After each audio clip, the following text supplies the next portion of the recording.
Alors, comment est-ce qu'on peut marier l'un des systèmes les plus fiables et traditionnels au monde, le registre foncier suisse, avec une technologie aussi nouvelle et explosive que la blockchain? C'est ce qu'on va voir aujourd'hui, cette rencontre assez fascinante entre la tradition et l'innovation. Bon, on va commencer tout de suite par une mise au point, et ça risque d'en surprendre plus d'un.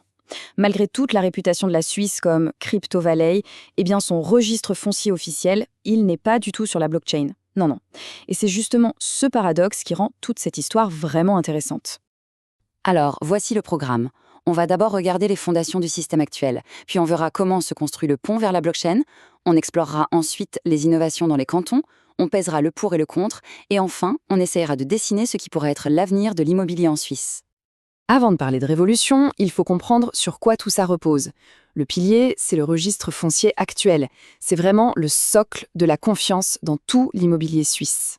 Ce système, il est géré par les cantons, sous la surveillance de la Confédération. Mais attention, ce n'est pas qu'un simple fichier.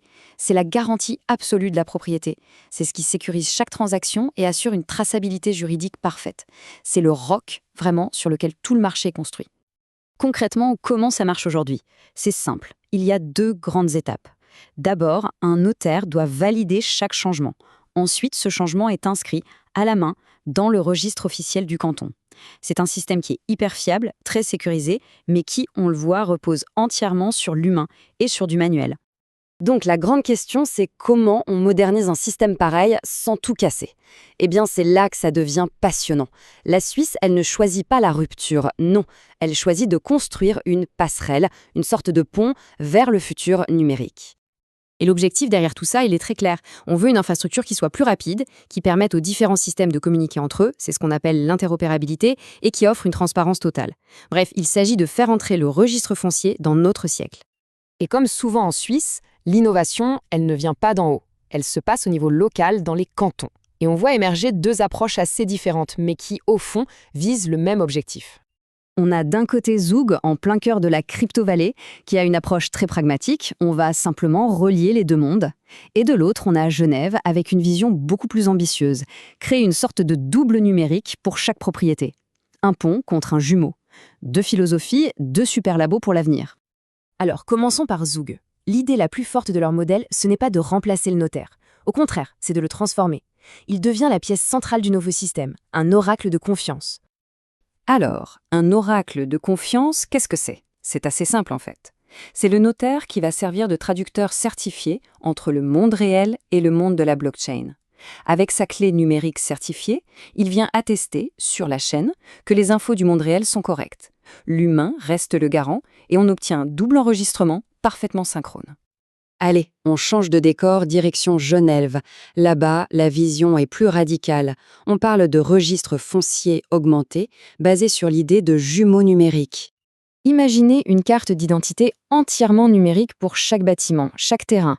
Une carte vivante qui contiendrait tout, le propriétaire, bien sûr, mais aussi tout l'historique, les droits qui y sont liés, et même les fameux tokens, les actifs numériques associés. Là, on est carrément dans une fusion du monde physique et du monde digital. Bon, ces visions, elles font rêver, c'est sûr. Mais le chemin est encore long. Il y a pas mal d'obstacles. C'est le moment de peser le pour et le contre, les promesses et les périls. Du côté des avantages attendus, la liste est longue. Pensez à une transparence absolue, une sécurité juridique encore plus forte grâce à la double validation, une efficacité bien meilleure avec des délais qui se réduisent drastiquement, et surtout c'est une porte qui s'ouvre sur tout un tas d'innovations comme la finance immobilière tokenisée. Mais il faut aussi être réaliste. Le principal frein aujourd'hui, il est juridique. La loi fédérale ne reconnaît tout simplement pas un registre sur blockchain comme étant officiel. Et ça pose des questions énormes. Qui est responsable si ça plante? Et puis, techniquement, comment on fait pour harmoniser les systèmes informatiques de 26 cantons différents? C'est un vrai casse-tête. Alors, où est-ce que tout ça nous mène? Est-ce qu'on va vers un grand remplacement? En fait, non. La solution qui se dessine est beaucoup plus subtile, beaucoup plus intelligente. C'est l'avenir hybride. Et voilà la synthèse, le point le plus important à retenir. Le modèle suisse qui émerge, c'est celui qui garde le meilleur des deux mondes. Le registre cantonal, ça reste la source de vérité légale. La blockchain, elle, vient en plus comme une couche qui apporte de la vitesse et de la transparence. Et au milieu de tout ça, le notaire, qui devient cet oracle, ce pont essentiel entre les deux univers. On termine donc avec cette grande question, est-ce que cette approche suisse, prudente, hybride, innovante, mais respectueuse de la tradition, n'est pas finalement le modèle que tout le monde attend pour faire basculer la propriété dans l'ère numérique?